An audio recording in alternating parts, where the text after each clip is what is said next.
What's up, everybody? So, I'm planning on making a Bible series where I go through the whole Bible and just give my interpretation on it. Listen to all the birds chirping.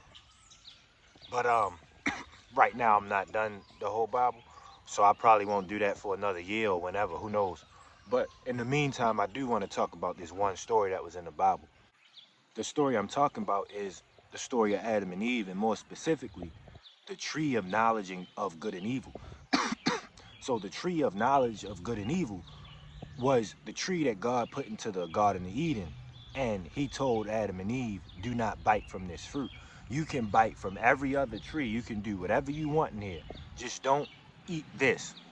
And, it's a question going around like, why would God do that? For what? You know what I'm saying? Like, why not just leave that tree out and let them do whatever they want? Because then they were happy.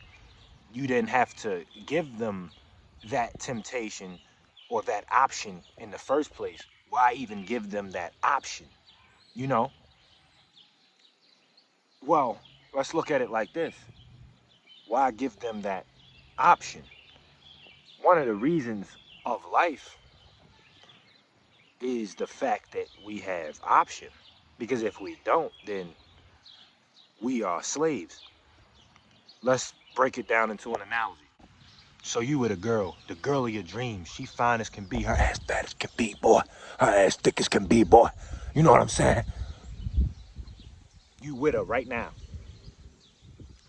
Would you want her to like you back because of who you are?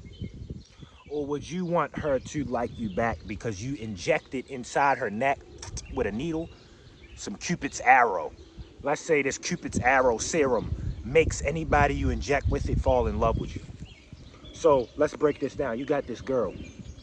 She fine as can be, her ass fat as can be, man. Her ass look like two boulders smacking against each other. Her ass look like. You know what I'm saying? But okay, would you want her to like you, love you, be passionate about you, interested about you, care about you, and want you based off of the strength of who you are? Or would you want her to be a mindless zombie, chained to your bed, locked in your bedroom? Your bedroom smell like semen. It stink in there, and she just locked in there, mindless, too woozy to even know she in there because you injected her with the serum, and she just mindlessly like you without really knowing too much about you. She just likes you for no reason.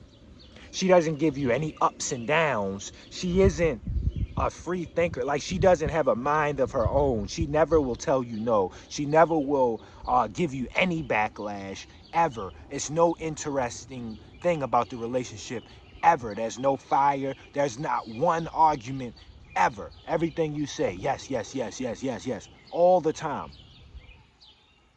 What will happen? You'll get bored. I'm sure you would rather have the other one. She loves you. She cares about you. Sure, you get into little arguments. Sure, you have your little disputes, but they make you powerful. They make you who you are. That's the ups and downs, the roller coaster of life. And I'm sure since we were made in God's image, He's the same way. When we look at it, why would God want us to follow Him mindlessly? By giving us the fruit, He then gave us the option, the choice. In the garden, it was first a mindless prison. It was a utopia, but in a sense, it was mindless. They couldn't sin because there was nothing to do to sin with. Like, they didn't have knowledge of good and evil, so nothing they did, in a sense, could be wrong because they didn't know. So therefore, they were in that dazed state, like I was talking about, chained up consciously, and they couldn't do anything. By giving them the tree, God essentially released those chains and you took the cage off of the bird. You can choose to fly away or you can choose to stay. I want to be loved by people who choose to love me. And that's the choice that God made by putting the tree in the garden. And in the same way, God put the tree in the garden, we also have trees in our own garden. So let's look at this more poetically. We, in a sense, are like Adam and like Eve. You know for a fact, um, and I'm not judging you at all. I'm not judging anybody for any sin that they do because I'm a sinner. I probably sin more than you. With that being said, though, you know you shouldn't have had sex to that one girl. You know what I'm saying? You let her tempt you into bed. You let her tempt you, and thus you fornicated and sinned with somebody you didn't even know. You get what I'm saying? And again, I'm not judging. But the second you stuck your privates inside her, you bit the tree. You know what I'm saying? You bit the tree and stepped out of the garden. So in a sense, we all have that because the Bible says all have sinned and come short of the glory, fell short of the glory of God. We all have that within us. You know what I'm saying? I hear people blaming Eve, blaming Adam, judging them. You know what I'm saying? Honestly, I probably would have folded the same way because that's just what humans do. We fuck up. And I've sinned multiple times. I probably sinned multiple times today. So with that being said, I know damn well my ass would have been climbing up that tree after 3-4 years of looking at that fruit. I wonder how that thing tastes, man. Shit. Man, fuck it.